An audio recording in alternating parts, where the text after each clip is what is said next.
Hello, my beautiful friends. Welcome to your Pisces full moon reading. And this full moon is going to be happening on September 20th around 5:54 p.m. Mountain Standard Time. So depending on where you're at in the world, that's going to be when it's going to be at its fullest. And I love that this one's called the autumn moon, because whatever moon is closest to the autumn equinox, that one gets to have the title and wins the title of autumn moon. And since the autumn equinox happens on September 22nd, this one obviously is a couple days away. So that is why it's the autumn moon. So a little tidbit of fun information there. And I love that we're coming into this Pisces full moon following 2 consecutive months in Aquarius, with Aquarius full moons, 2 in a row. And those bring in this energy of hopes and dreams, of building community, assisting the whole collective in its evolution towards unconditional love. Now that can also put us into this sort of a stagnant dream state where we're daydreaming off in the future about this is what we want, and we may not take action toward it. But what's beautiful is this Pisces full moon brings in a perfect balance between the dreaminess and the dreaming and looking into the future, but also taking practical steps towards our goals. And it's also, of course, with it being Pisces, it's a time of deep emotions. Full moon alone has deep emotions. And so definitely when you bring in Pisces into it, you do have a very expanded, explosive, emotional type energy. That also means the veil will be extra thin between the physical world and with our spiritual companions, our spiritual posse on the other side. So if we are unsure of the next steps we want to take, those practical steps, or we need advice, Spirit is waiting for, to give us the answers, to answer our questions, give us guidance, and all that. Also, next month we'll be having a full moon in Aries. So Aries brings in a lot of, drive and ambition and inspiration.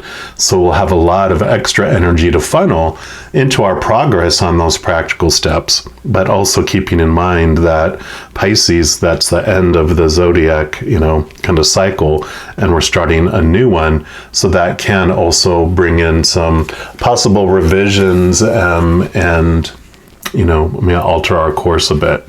So something to keep in mind as we're going forward. Now, the last new moon in Pisces was back on March 13th of this year. So, when you look at the new moon, full moon cycles, it's about 6 months apart-ish, give or take a couple weeks, a few weeks. And so beyond the monthly phase, kind of moon phases, we have this large 6-month moon phase that happens. And so whatever was planted and kind of started at the new moon in Pisces, this full moon is the climax of that stuff. And then we start to, kind of wane back to the new moon, the next new moon in Pisces, which will be down, further down 6 months-ish from now. So back then, if you look back around March 13th, you might see that you were encouraged to kind of take this leap of faith, have this courage to share a dream, or you were harnessing, extra creativity. There's this huge energy around it about taking this movement forward or forward movement. And so now is the time to revisit the plans we had back then, our dreams, whatever it was, and see what alterations we now want to make, what changes we want to make to those plans. What are we ready to let go of that no longer, is needed, no longer serves our, possibly altered dream, especially as we move into the Aries full moon. So for this reading, what we're going to ask is, what does Spirit want us to know about next steps? And so we're going to go ahead and jump in for your reading right now. All right, my Leos, this is your full moon reading for Pisces. And because we're asking your messengers what they want you to know about your path and your decisions as you're moving into your next steps. We're going to use these birdie messages, which are the bird message cards, to see what winged bird is going to bring you a message and what that message is. So we'll take a look here. Give this a shuffle.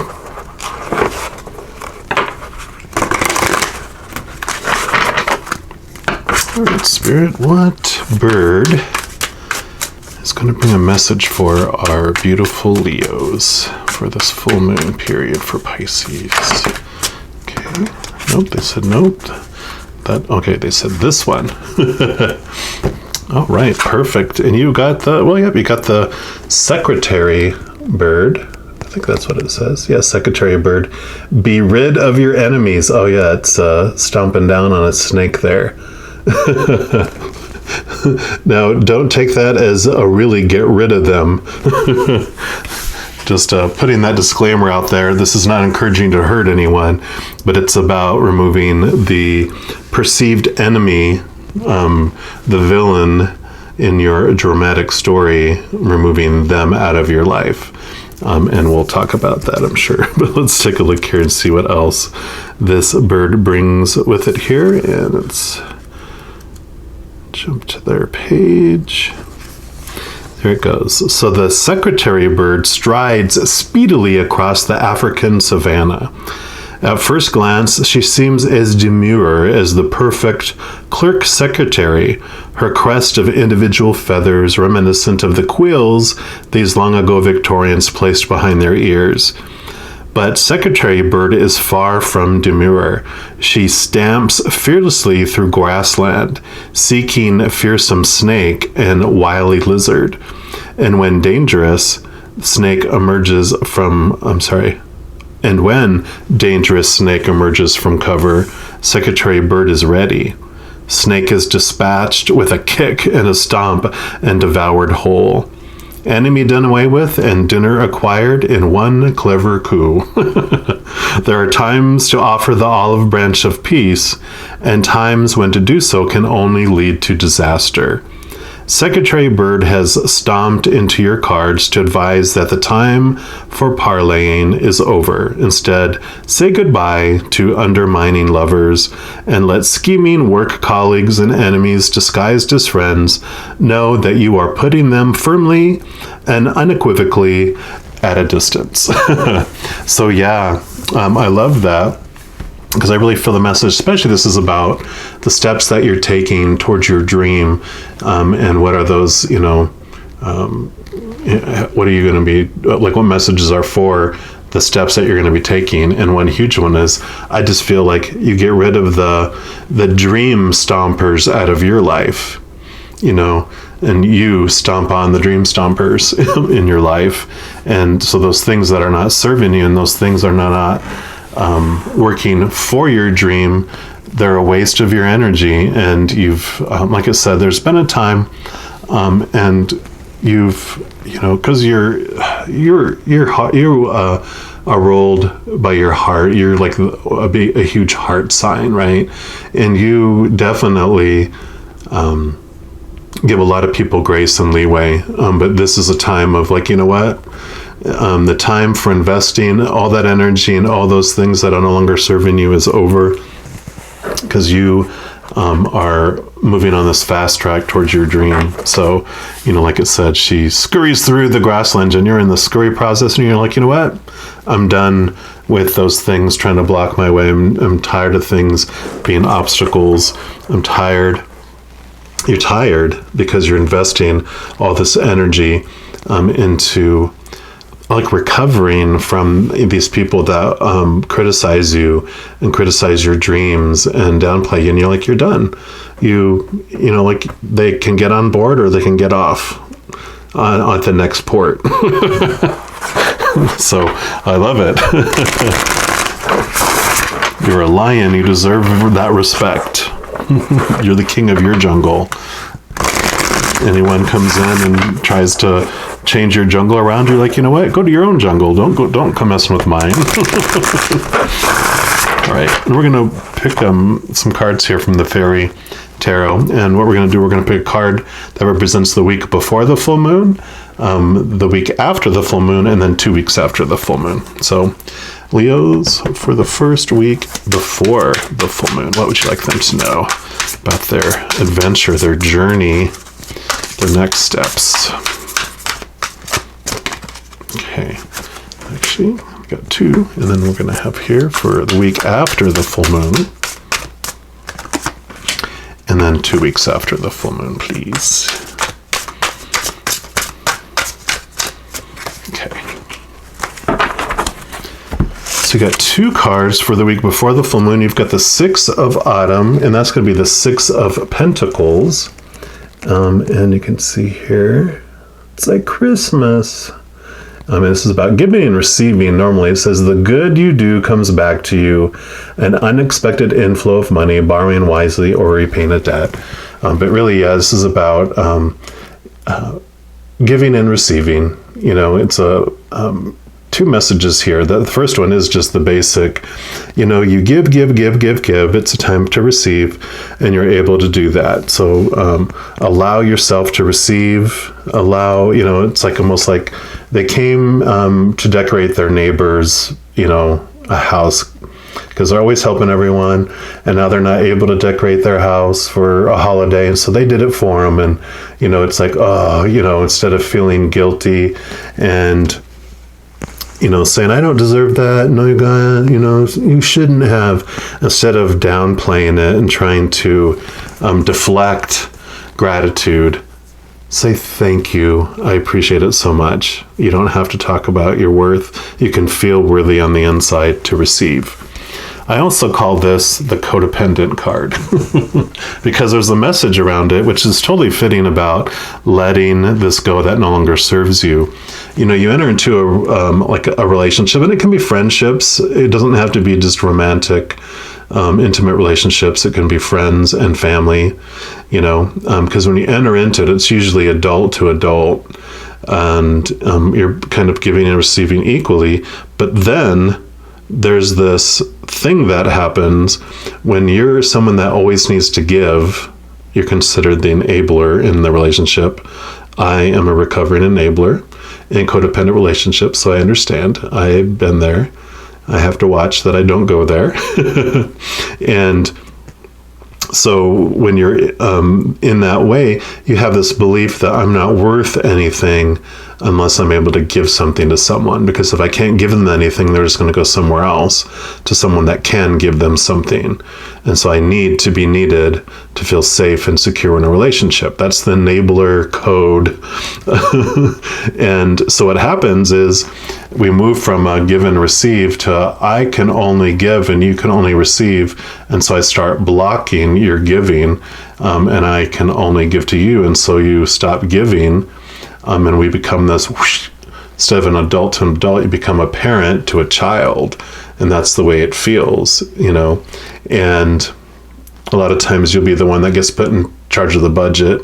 So you say no or yes to what you can and cannot get, you know, all that type of stuff. But then you give and give and give, and you eventually give so much that you're exhausted, and then you become resentful because you've taught them to just take from you and not give back, and now you're upset that they're not giving back. And so that's how we end up feeling. But then this poor person down here, they aren't able to give, and how ugly that must feel, you know, because we have this wonderful feeling of giving, and you're like, I feel like I'm worth something. Well, if they're not able to give to you, they feel worthless in the relationship. So what do? They go find a relationship that does allow them to give, whether that's leaving your relationship to that one, or having a side relationship, or if they stay faithful to you that way, they'll just pour themselves into their work and become a workaholic because they're getting that reward at work and feeling like they're able to give and at work, or they'll pour themselves into a sport or into their friends or into a hobby, something where they feel they're giving, where they're able to give, right? And so that's the codependent relationship. And I feel like this is that awareness that comes from it, and you realize, you know what, I'm in these codependent type of relationships, and I'm going to change those. And it pisses some people off when you do that, when you cut them off because you've taught them to, use you as their life source, but you have no more life source to give, and you want to retain your life source for yourself. And it upsets them at first. And then those that hang around and are willing to come back into this balance to give and receive, yay. If not, boom, off at the next port, right? Because here you go. You've got the tower, which is life experience. And so it says here, let go of belief systems that no longer work for you, an important life-changing event, a situation that leads to significant opportunities. And so this tower, of course, is about the things that are removed out of our life for us. And there's this beautiful story that comes with this. And that is, before you come down here as a soul, you do choose your, what your life is going to look like. You choose it's like you're entering this giant game and you're like, I'm going to be this avatar. So this is when I'm going to enter the game. And it's like Jumanji, that movie where you can see your weaknesses and your opportunities and what challenges you want to go through. And this is when I'm going to leave the game. And you have all these events and circumstances that you have fated that you want to have happen so you can experience them. And then your avatar, as it's going through each of these experiences, it gets to choose the story that it applies to every situation. And then it also chooses what emotion it wants to feel. So it can either choose an extreme emotion of fear or an extreme emotion of unconditional love or something in between. So it's all this fated stuff. It still is able to put what story happens with what comes into its life. And that's how your free will impacts your life. Well, where the tower comes in is, let's say you have this situation, or let's focus on relationships since we talked about codependent relationships. So you have this relationship that you're in. And if you stay in this relationship, and it can be a stay in a job or stay in a particular home or situation or have particular, possessions and things in your life. If these remain in your life, you won't be able to experience these other things that you wanted to experience as you went in life. And so this needs to be removed in order for you to experience those things. And it's kind of like a caterpillar. It has to lose some of itself to become a butterfly. If it doesn't go into the cocoon and lose some of itself, because it liquefies itself to turn into the butterfly, it won't be able to be a butterfly. And so this will happen for us. And if you're connected to spirit, if you're listening and you're in that frequency of unconditional love and joy and peace and laughter, you'll be able to hear the countdown of 5, 4, 3, 2, 1 before the lightning strikes the tower to remove it. And a lot of times they'll show in a tower card in other decks someone leaping out of the tower and someone being blasted out of the tower. And the person that's leaping out of the tower is the one that heard the countdown and goes, you know what? I am going to remove it now. I'm not going to wait for the lightning bolt. It doesn't have to wait. It can be removed now. And if not, you can do it at 4. And if not, you can do it at 3. If not, you can do it at 2. If not, you can do it at 1. Or you can just experience it all the way up until and get blasted out, and where it's removed for you out of your life. And so that's what's happening here, is this message of you can, remove those enemies, remove those things out of your life that are no longer serving you, and you know what they are, and you're hearing the countdown. Or if you're in fear, where there's so much noise you don't hear it, don't worry, it'll be removed for you. When you hear when you hear the thunder as the lightning bolt hits, you'll know, okay, it's time. But the beautiful thing is that you realize that life happens for you and it doesn't happen to you, okay? So that's the week before the full moon. Then you have the full moon and the week after the full moon. Yeah, and then you move into the chariot. So this is victory. This is success that comes from dedication and self-discipline, celebrating your accomplishments, being in the spotlight. So it's all about, making choices that, and it's about being victorious. And it's really about this, dealing with the outer situations in your life. You've done a lot of outer reflection on what's going on in your life. And that makes total sense with all of this. You're like, okay, I've cleared this stuff away. What else can I clear? And you're like, I feel good about what decisions you've made. And again, 16 adds up to 6 and 1 is 7. And you have Chariot, which is the 7. So definitely a wonderful synchronicity that, yes, you're happy with the choices that you're making because you're seeing how wonderful you feel, and definitely all the energy you get back, because I talked about, all that energy you're investing in those situations that's just exhausting you. And you cut off all those pipelines that are plugged into, you get to be filled up for the first time in your life. You don't feel like you're exhausted. You just get flooded because all that energy is being poured back into you, where it belongs. And then the second week after the full moon, you've got the 8 of summer, which is the 8 of cups. And this, again, is about leaving behind what no longer serves you. That's what it says here. The desire for a more meaningful life, realizing that it's time to move on, choosing to make major life changes. So usually, they usually have the 8 of 8 cups piled up and the person walking away, and you're definitely headed down the new path towards the sunrise. And so definitely, this is a beautiful story that's happening here. You're really realizing what no longer serves you. It's being removed out of your life, and you're watching it burn down, and you're okay with it. You're like, what? The examples, like you had a mortgage on this tower that you just couldn't afford anymore. And you didn't purposely burn down the tower, but it just happens to burn down while you're away. And you come back and you're like, oh, I guess I'm going to move somewhere else that I really want to live. And there was so many problems in that house. That tower's burned down now. And out of those ashes, they're going to build a new home, and your insurance pays for it. And you're moving on to something you want. So it's like that feeling. It's like, okay, this is a fresh start, and I'm celebrating it, and I'm leaving behind what no longer serves. So beautiful. I'm also going to pull some cards here from the Everyday Tarot. And we're just going to see what else the Creator wants you to know about each of these weeks. All right. So this tower and this codependency and this giving and receiving, this healthy giving and receiving.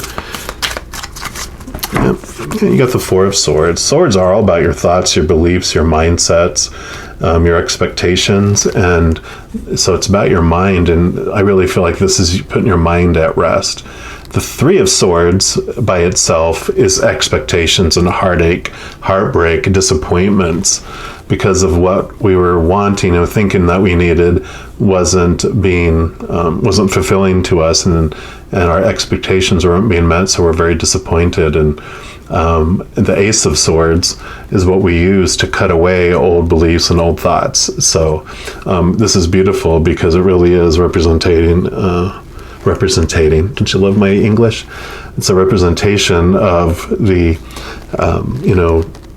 all this angst, all this exhaustion, but it is definitely about this removal and change. So the Tower can also be removal of thoughts and beliefs being removed out of your life. And you really have this beautiful putting your mind at ease. It's really this wonderful, it's like you don't have headaches. Like you might have been, physical headaches and, theoretical or symbolic headaches in your life. But it's just like this wonderful, restful feeling. And it really is, they're at rest. I know it kind of looks like they're sometimes in like one of those coffins, but they're just laying on their bed. It's nighttime, and you're just, finally, I can sleep through the night. I have peace of mind. What about these decisions, this victory? What about this week after? What else do you want them to know about this? Okay. Yep, and you have 4 of Swords, and I have the King of Swords.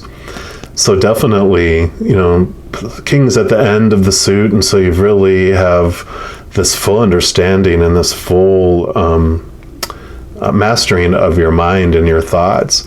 What's beautiful is the king understands, the King of Swords, he understands, having gone through the Ace of Swords all the way through the entire suit, all the way to the end, that he's sitting on a throne of cups, which he understands that making decisions just based on logic and thoughts and expectations and all that usually doesn't end up the best.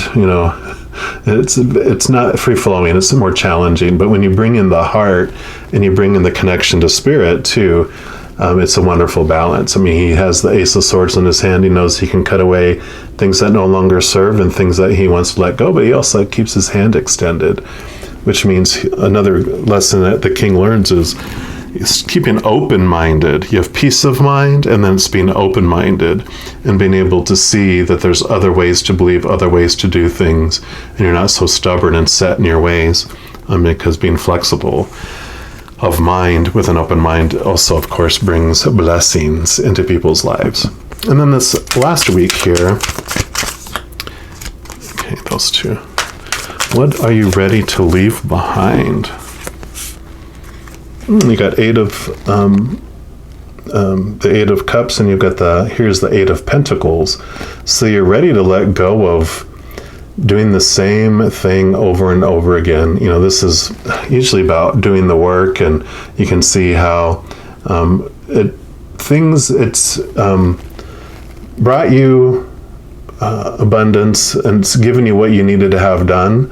But now it's like, I'm done with that. I'm ready to move on to something else. It's not the normal meaning of this card, but I really feel with this connection with this Eight of Cups and leaving those emotions behind, that you're ready to leave old ways of doing things behind too. The same old. The Pentacles is about the outside world. So you're definitely ready to let the old ways of doing things. I love the phrase, when you do what you always did, you get what you always got. And you don't want that anymore. Well, this is what you're ready to leave behind. Relationships.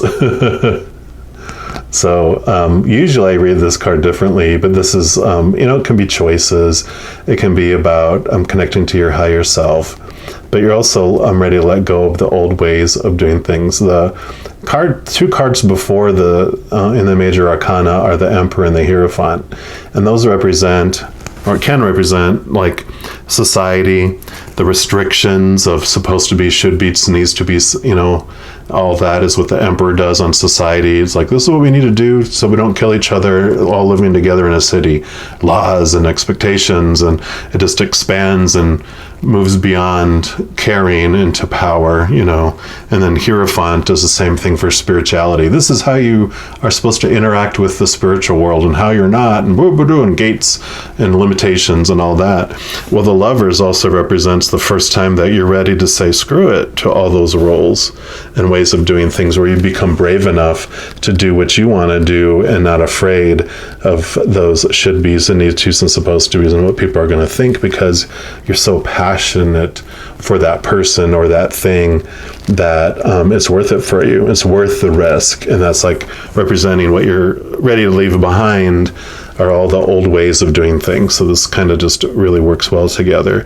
But all those expectations, all those supposed to be's, you're ready to leave those behind because they don't longer serve you, Right. And then while we're talking to your feathered friends here, we're also going to pull a card here from your guardian angel, just to see what special message you have from your feathered guardian angel. Okay, well, there we go. And you do have a guardian angel that's been with you since the time that moment your soul was created. They were created along with you because they wanted to be with you for your entire eternity. And I love this card. I like to show everyone because it's a wonderful message of that you're never, ever alone. You have this large mass of individuals of unconditional love and light on the other side that are there with you, supporting you, loving you through everything. And they're always by your side. You have the Creator, Spirit, your guardian angels, spirit guides, your loved ones that have walked with you on this earth and have already gone to their side, your ancestors, just an endless group of beings of unconditional love and light that are with you and never leave you. So just know you're never, ever alone. That's funny because it was talking about criticism before, and this is self-criticism. And it says, we, your angels, ask you to please be more compassionate towards yourself. Observe the times when you have critical thoughts about you and make an effort to replace these negative thoughts with positive, loving ones. You are a wondrous being of light, even if at times you think you are less than perfect. Remember that God and divine perfection exist in all things. So you are perfect. And when I was thinking about these enemies, I was thinking about enemy number one is ourselves, right? Who's our worst critic? Hello. And so, we only really care about what other people say about us if we believe it. If we think it's nonsense, it doesn't bother us. If it bothers us, something inside of us is telling us that we kind of believe that what they're saying might be true. And so a lot of this can also be letting that side of you go, changing that self-talk, changing that self-criticism, letting that go because that doesn't serve you. Trying to be perfect, trying to fit into the expectations of who you think you're supposed to be, but allowing yourself just to be free of all that and be creative and, live the life that you want, and surround yourself with the people you want, and don't feel like you have to surround yourself with everyone. Well, I don't want to hurt people's feelings. It's, what? It's all right. That's their choice. They, like the tower and that whole thing we said, their little being gets to choose whether they're going to choose an emotion of extreme fear or extreme love, and that's up to them. You can make it an easier or a harder choice on how you remove them from your life. You don't have to cuss them out and slam the door in their face. You can just let them know, what, I'm just going to spend some time off on this other adventure here. So if I don't spend as much time with you, just know that's why. Nothing personal. I'm heading off in this direction, and they get to choose how they respond to that, And then lastly, we're going to pull a card here from the Whispering Woods. It's he's called to me. We had all the fairies and the birds, and the woods just felt like all a part of it and called out. So this is your final message from Spirit for you for the Pisces full moon period here. So what's your final message for our Leos? Right, here we go, right here. Let go. Enjoy the pulsing light of the firefly, but don't hold on too tight. Let go. Yeah, let go of that no longer serves you. Kind of a clear message, I think. And just know as you're going throughout this little 3-week full moon phase here, that every second of every day you are unconditionally loved by the Creator of all things, and I love you too. You have an amazing Pisces full moon, and I'm sure I'll be talking to you soon. You take care.